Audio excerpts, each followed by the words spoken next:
Huwag puro adobong manok mga be. I-try nyo rin ito yung recipe to. Sure na sure ako pag na-try nyo ito, mapapa-only rice kayo sa sarap. Salsa pa lang, ulam na po. Igisa na po natin ang sibuyas. At isunod po natin ang bawang. Ayan. Sangkutsain lang po natin siya hanggang medyo mag-brown. At isunod na po natin tong kalahating kilong manok. Sangkutsain lang po natin siyang mabuti hanggang mag-brown po yung ating chicken. Yan, sangkutsain lang po natin siya. Yan. And then, maglagay na po tayo ng 1 pack Magic Sarap. Ito po talaga ang ginagamit ko. Never po ako ng ibang panimpla kasi ito po kompleto na in 1 pack. At sangkutsain lang po natin siyang mabuti. Ayan.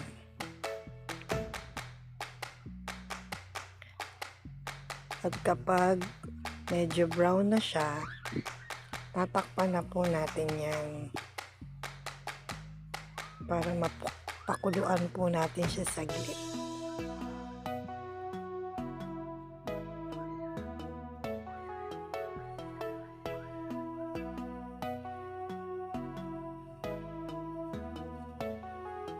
Ayan, okay na siya. Napakuluan na natin saglit.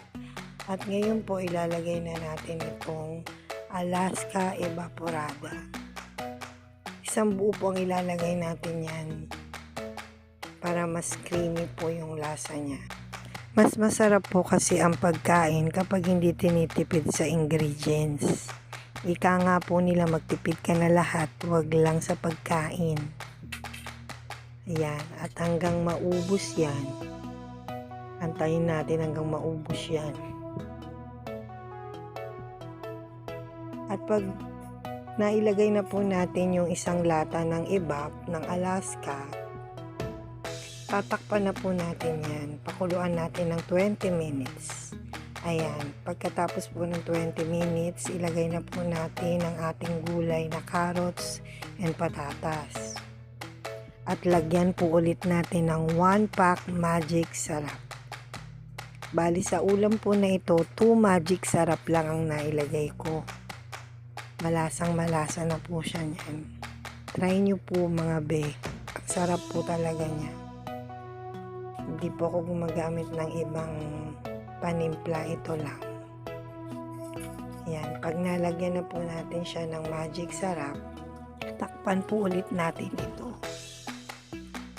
Pakuluan po natin ng 5 minutes para lumambot po ang ating gulay.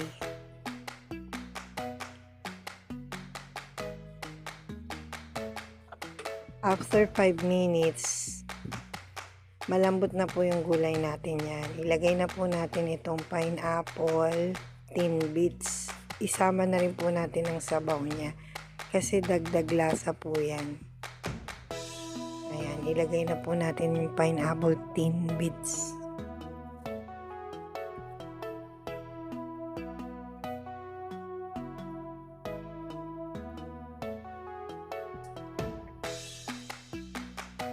Hayaan po natin siyang kumulo ng 5 minutes ulit.